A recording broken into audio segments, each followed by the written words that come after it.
Olá, meus irmãos, vamos então dar prosseguimento às nossas aulas de História da Igreja, né? Essa aqui é a segunda aula, né, de uma série de aulas complementar ao nosso curso básico de Teologia da Escola de Teologia John Wesley da Igreja Presbiteriana Nova Jerusalém.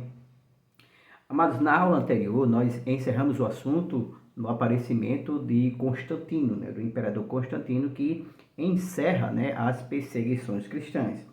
Mas só revendo um pouco o que a gente viu na aula anterior, a gente viu na página de número 9, você que tem a apostila, abre aí na página de número 9, vamos só passar o olho em cima, para a gente não perder tempo.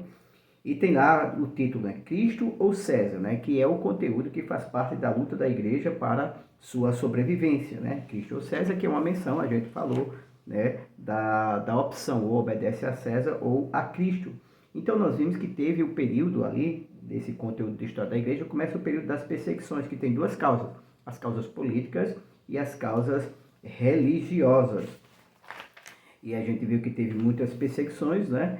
E encerramos, como já disse, no aparecimento de Constantino, que é o imperador, que emite lá o Edito de Milão em 313 depois de Cristo, onde ele para com a perseguição aos cristãos.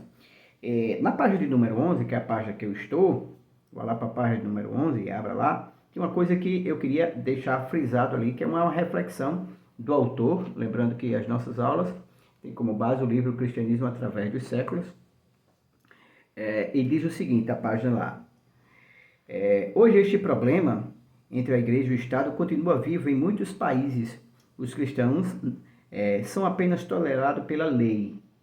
Em outros, enfrentam perseguições do Estado que não suporta ser rivalizado. A antiga luta da igreja contra a perseguição permite-nos compreender a importância do conceito contemporâneo entre a separação de igreja e Estado. Só onde as pessoas têm a liberdade de conservar seus interesses particulares, a parte dos públicos, é que pode haver liberdade religiosa. A era da perseguição é interessante devido à luz que projeta sobre o perene problema da relação entre a igreja e o Estado. O cristianismo pretendia fidelidade exclusiva aos seus seguidores em assuntos morais e espirituais. O cristão deveria obedecer ao Estado, enquanto este não lhe exigisse uma violação de sua submissão moral e espiritual a Deus.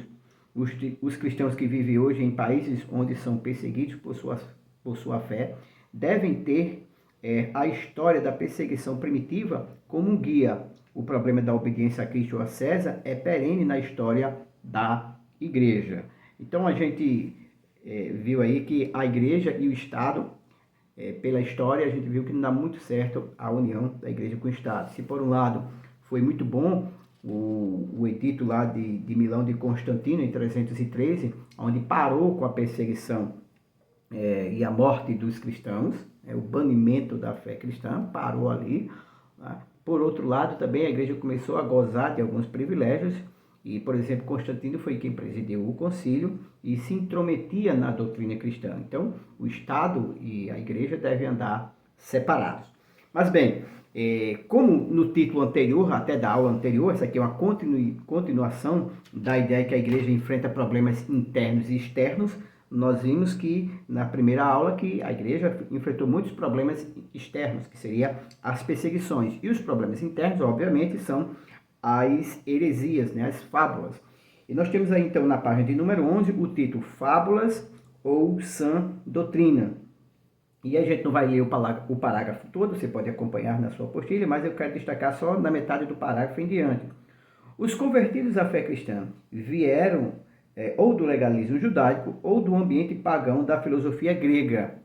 Muitos desses convertidos, antes que a igreja os instruísse corretamente, tinham uma tendência a levar suas velhas ideias para o seu novo ambiente. Outros procuravam fazer o cristianismo parecer intelectualmente respeitável diante de classes altas do Estado. A ameaça desses desvios legalistas ou filosóficos do cristianismo foi algo muito real na igreja deste período. Em alguns casos, os líderes superzelosos desenvolveram uma interpretação particular para corrigir males reais ou imaginários da igreja, chegando mesmo a seguir suas ideias heréticas até que resultasse em cismas e daí novas seitas. Então vejam qual é o quadro, né?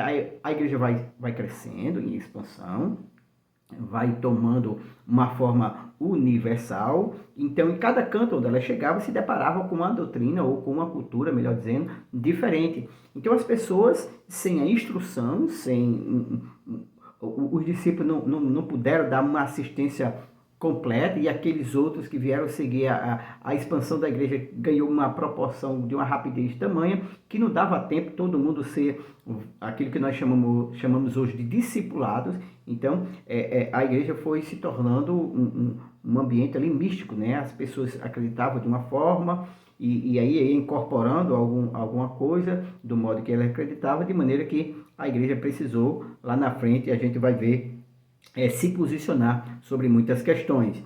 E aí, sobre esse ponto que nós acabamos de dizer, sobre esses desvios da igreja, nós temos aí heresias legalistas, na página de número 12, e heresias filosóficas. Sobre heresias legalistas, nós temos o seguinte: alguém poderia pensar que a decisão do concílio de Jerusalém, lá em Atos dos Apóstolos capítulo 15, de deixar os gentios livres de exigências cerimoniais e ritualísticas da lei judaica para a salvação, tenha encerrado o problema, mas alguns grupos criam que a lei judaica era a maior expressão da sua vontade e que continuava válida para o homem. Gente, isso aqui, a gente vê, por exemplo, que tem igrejas, por exemplo, que guardam o dia do sábado, por exemplo, elas têm uma ênfase muito grande a lei. É fato que Jesus não veio abolir a lei, mas ela tem que ser bem entendida. A lei deve ser crida, observada, né? Obedecida, não como condição para a salvação, mas como resultado da salvação. Somente o salvo, que está habilitado ali pela força sobrenatural do Espírito Santo, que o liberta do pecado e dá força para lutar contra o pecado, né, pode obedecer à lei. Então, a obediência à lei ainda nos dias de hoje, o resultado de quem é salvo, e não a condição para. Então, hoje, isso permanece dentro da igreja, né? Mas ali, naquela época, a ideia era, se você tem que se circuncidar para entrar, né, na fé cristã. Era o ritual, né, de entrar na fé no Antigo Testamento, e eles não quiseram entender, ou não entenderam, né, que agora o ritual seria o batismo. Isso aqui é até um ponto interessante, né? São dois rituais que a igreja protestante acredita, né? E adota, né? A igreja protestante, a igreja católica tem outros, né? Dois rituais que nós acreditamos que mudaram do Antigo para o Novo Testamento. Um é a circuncisão, que no lugar ficou o batismo, e o outro é a Santa Ceia, que no lugar da Páscoa a gente agora comemora a Santa Ceia. Não quer dizer que o cristão no período de Páscoa não possa fazer menção e tudo, até porque Cristo, ele é o nosso Cordeiro Pascal, né? Como diz o apóstolo Paulo. Então, há uma continuidade, uma mudança suave, mas uma continuidade dessas duas questões. Sobre o ritual de iniciação à fé, agora nós temos o batismo e não a circuncisão. E nós temos todo um livro de Gálatas, né, que comenta isso. Então, isso veio durando até muito tempo, até se estabelecer ali os apologistas e, enfim, o cano sagrado. Isso já por volta do século 3, 4, né? Depois de Cristo, que isso aí é superado. Essa ideia é superada entre aspas, porque eu acabei de citar que tem igrejas hoje que são bem legalistas, não é? Temos também heresias do gnosticismo, no parágrafo seguinte, né?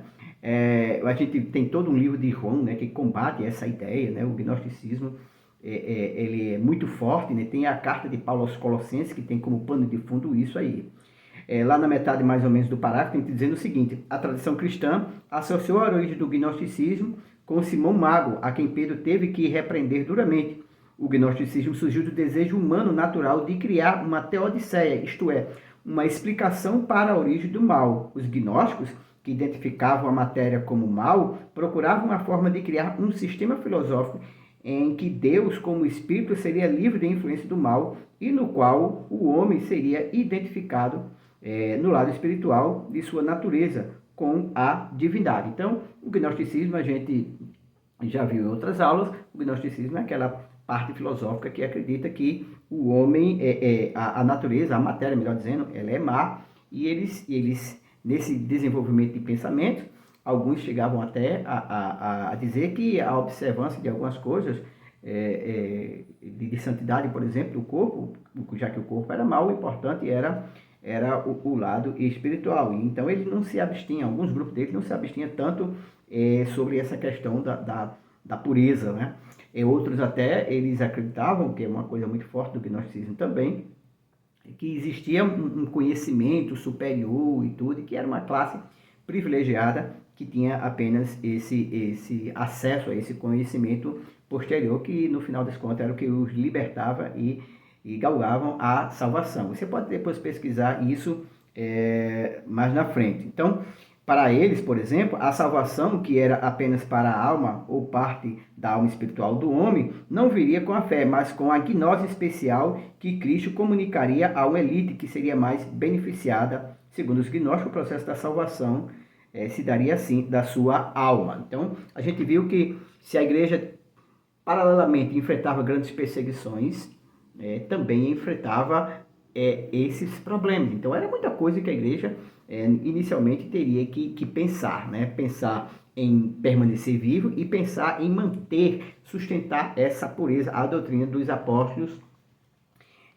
até o fim, né? Temos, além de heresias legalistas e filosóficas, temos erros teológicos, como o montanismo. Ainda na página 12, lá no finalzinho, diz o seguinte: o montanismo, né, surgiu na Frígia em 155 como uma tentativa à parte de Montano, né, em resolver problemas do formalismo na igreja e a dependência da igreja da liderança humana, quando deveria depender do Espírito Santo. A gente vê muitos movimentos hoje, né, que esses são movimentos que poderiam chamar de movimento para-eclesiástico, né, movimentos dos desigrejados, por exemplo, né, que tem uma dificuldade de se submeter à ordem, né, litúrgica, tem uma ideia do espírito livre, né? Então a gente tem que ter muito cuidado com isso, né? Se por um lado o formalismo às vezes prejudica, né, o andamento da igreja, é bem verdade, né? Vamos ser sinceros com isso. Por outro lado também, o culto ele tem que ser regulamentado, tem que haver uma regulamentação do culto, né?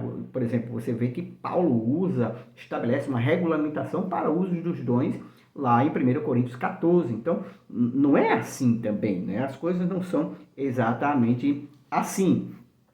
E aí, irmãos, pense no seguinte: a igreja tem uma postura, a igreja está enfrentando problemas, melhor dizendo, e tem uma postura. Então, diante dessas dificuldades é que surgem os apologistas. Eu estou aqui na página de número 13. Surgem os apologistas, surgem as escolas de interpretação, e depois vai surgir os credos e, finalmente, o cânon para estabelecer uma forma de crer para que esses desvios não venham a destruir, enfim, com a fé.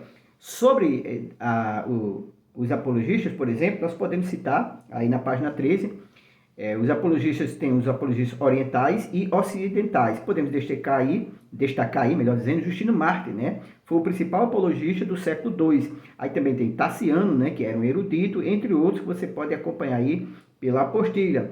Sobre os ocidentais temos Tertuliano, né, que foi o principal apologista da igreja ocidental. Só lembrando para os irmãos novos, né, na teologia, apologia é a defesa da fé. Por isso que no parágrafo anterior tem lá o título A Defesa da Fé, né?